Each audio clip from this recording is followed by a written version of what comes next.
Hello friends, माझं नाव मनीष आहे आणि मी नुकताच 20 वर्षांचा झालो आहे। मी तुम्हाला माझ्या घराजवळच्या काकू सोबत घडलेला किस्सा सांगत आहे। ही गोष्ट नुकतेच घडली आहे। मी कॉलेजमध्ये शिकत आहे।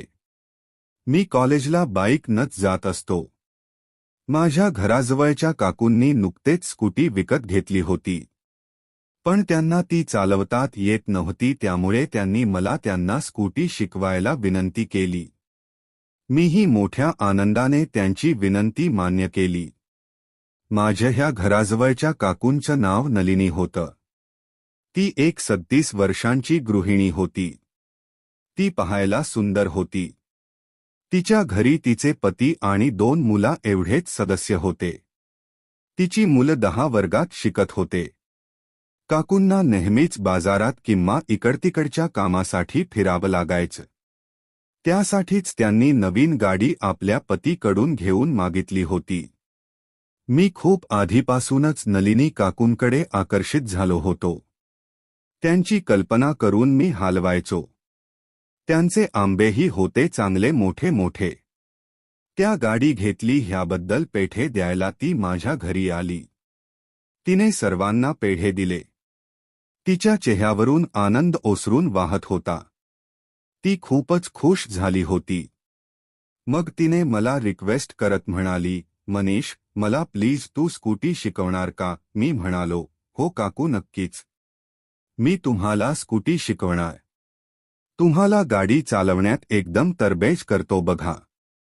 येणाऱ्या रविवारी आपण ओपन ग्राउंडवर जाऊ आणि स्कूटी शिकण्याची प्रॅक्टिस करू। यावर ती लगेच तयार झाली। मग 2 दिवस नंतर रविवारच्या सुट्टीच्या दिवशी सकाळीच काकू माझ्या घरी मला ग्राउंडवर चलण्याबद्दल बोलल्या। मीही तयारी करूनच होतो। मग मी त्यांच्या घरी आलो। त्यांची स्कूटी पकडली आणि मग काकूंना मागे बसवून आम्ही ग्राउंडवर गेलो। काकू साडी घालून आल्या होत्या। सकाळच्या वेळी त्या खूप तजेलदार दिसत होत्या। आम्ही ग्राउंडवर पोहोचलो आणि मी त्यांना गाडीवरती जुजबी माहिती सांगायला लागलो। त्यांनी तिला लगेच आत्मसात केली। ग्राउंडवर इतरही बायका गाडी शिकायला आल्या होत्या। मी त्यांना आत्मविश्वास दिला की त्या लवकरच अगदी सुसाट गाडी चालवू शकतील। यावर त्या खुश होत मला थँक्स म्हणाल्या। मग त्या गाडीवर बसल्या। मी त्यांच्या मागे बसलो। आज मला त्यांच्या अंगाशी लगट करायची चांगली संधी मिळाली होती। त्यांनी आपले हात स्कूटीच्या हँडलवर ठेवले। त्यांना स्कूटी नीट बॅलन्स करता यावी म्हणून मी त्यांच्या हातावर हात ठेवला। त्यासाठी मला त्यांना खेटूनच बसावं लागलं। त्यामुळे त्यांच्या ढुंगणचा स्पर्श माझ्या मला झाला आणि तो उठला।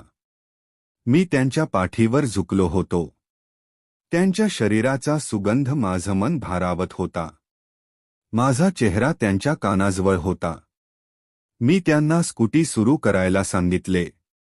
त्यांनी ती सुरू केली आणि मग हळूहळू एक्सलेटर द्यायला लागल्या। गाडी जसजशी समोर जात होती तसतशी त्या हालचाल करायला लागल्या, त्यामुळे माझा आणखीच वळवळायला लागला। त्यांना स्कूटी चालवायला भीती वाटत होती।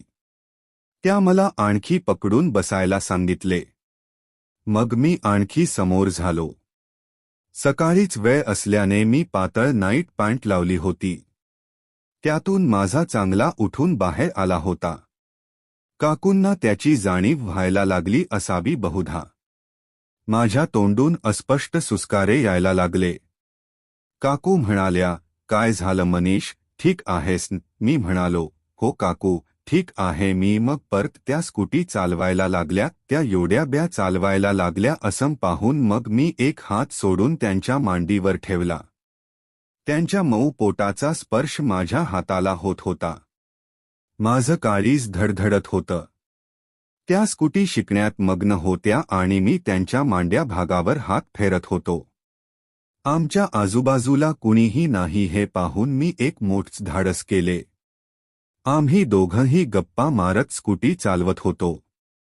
अचानक समोर एक गड्डा आला आणि स्कूटी थोडी उसळली। त्या म्हणाल्या, मनीष, सॉरी रे, आणि त्या हसायला लागल्या। त्या माझ्या लवड्यावरून उठल्या आणि मग मी माझा पर्स पॅन्टमध्ये टाकला। मी काकूंची छेड काढत म्हटलं, काकू खूपच मोठी आहे हा तुमची. यावर त्या हसायला लागल्या आणि म्हणाल्या, हो का रे, तुला नीट जागा तर होत आहे न बसायला, नीट बस नाहीतर आणखी दबेल माझ्या खाली तुझा. त्यांना ह्या भाषेत माझ्याशी बोलताना पाहून मला फारच अचंबित वाटलं. मी म्हणालो, काकू ही काय बोलताय तुम्ही? त्या म्हणाल्या, काय म्हणजे? तुम्हा माझ्या मांड्यावर हात फेरत होतास. मग मी ओशाळलो आणि म्हणालो, सॉरी काकू, अजिबात कंट्रोल नाही झालं म्हा. सकाळीच आम्हा मुलांचे उठून असतात म्हणून. यावर त्या हसायला लागल्या आणि म्हणाल्या, म्हणूनच तू तुझा पॅन्टमधून बाहेर काढून मला घासत होतास तर. चावट मुला, मी लाजलो. आता बराच वेळ झाला होता म्हणून मग त्या म्हटले, अरे बापरे, खूप वेळ झाला. आता जायला हवं आपल्याला. उद्या लवकरच येऊ आपण. मी त्यांना होकार दिला आणि मग त्यांना स्कूटीवर मागे बसवत आम्ही घरी परत आलो. मी दुसऱ्या दिवशीची सकाळी होण्याची आतुरतेने वाट बघत होतो. दुसऱ्या दिवशी भल्या सकाळीच नलिनी काकू मला बोलवायला माझ्या घरी आल्या. मी तर तयारच झालो होतो. मी त्यांना विश केलं. त्यांनीही मला रिटर्न गुड मॉर्निंग विश केलं. काकूंनी आज गाऊन घातला होता. मी मग त्यांच्या सोबत जाऊन स्कूटी काढली आणि त्यांना मागे बसवून ग्राउंडकडे स्कूटी पळवली. त्या मला चिपकत म्हणाल्या, अरे मनीष, हळू ना. त्यांचे आंबे माझ्या पाठीला दबत होते. सकाळी सकाळी त्यामुळे माझा आणखीनच उठला. मग ग्राउंडवर आम्ही पोचलो. आज आम्ही लवकरच आलो होतो. खूपच कमी लोक दिसत होते. मग मी नलिनी काकूंना स्कूटी दिली. त्या समोर बसल्या आणि मी मागे बसलो. त्यांच्या गाऊनमधून त्यांची भली मोठी मागून स्पष्ट दिसत होती. त्यांनी आतमध्ये टी घातली नव्हती हे मला कळून चुकलं. त्यांच्या पुठ्ठे हलत होते. मीही आज काकूंना स्कूटी शिकवताना आणखी मजा यावी म्हणून चड्डी घातली नव्हती. मी आज तयारीत आलो होतो. मग मी त्यांना खेटून बसलो आणि त्यांच्या हातावर हात ठेवून त्यांना स्कूटी सुरू करायला सांगितले. स्कूटी शिकवताना माझा त्यांना स्पर्शत होता. त्या पाय खाली ठेवत ठेवत स्कूटी चालवत असल्याने त्यांच्या हालचाल होत माझ्या कुस्करून टाकायला लागल्या होत्या. त्या हसून म्हणाल्या, मनीष, सांभाळून बस आज, नाहीतर कालच्यासारखं होईल स्कूटी शिकवताना. मी म्हणालो, काही हरकत नाही काकू, मला आवडेल तो स्कूटी शिकवताना तसला त्रास. असं म्हटल्यावर त्या हसायला लागल्या. मग स्कूटी चालवत चालवत त्यांनी एका निर्जन स्थळी न्यायला लागली. मी म्हटलं, काकू इकडे कुठे?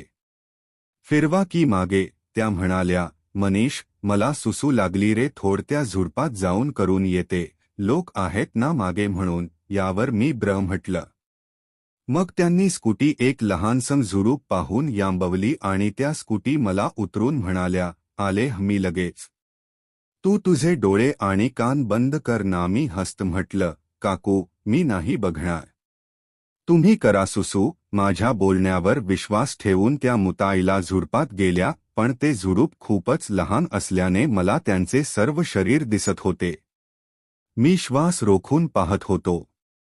त्यांनी माझ्याकडे पाठ केली आणि त्यांनी आपला गाऊन वरती करून त्या खाली बसल्या. त्याबरोबरच मला त्यांच्या भल्या मोठ्या गोया डब्याचे मनोहर दर्शन झाले. त्या फ्लफल मुतायला लागल्या. त्यांच्या मुतण्याचा आवाज मला येत होता.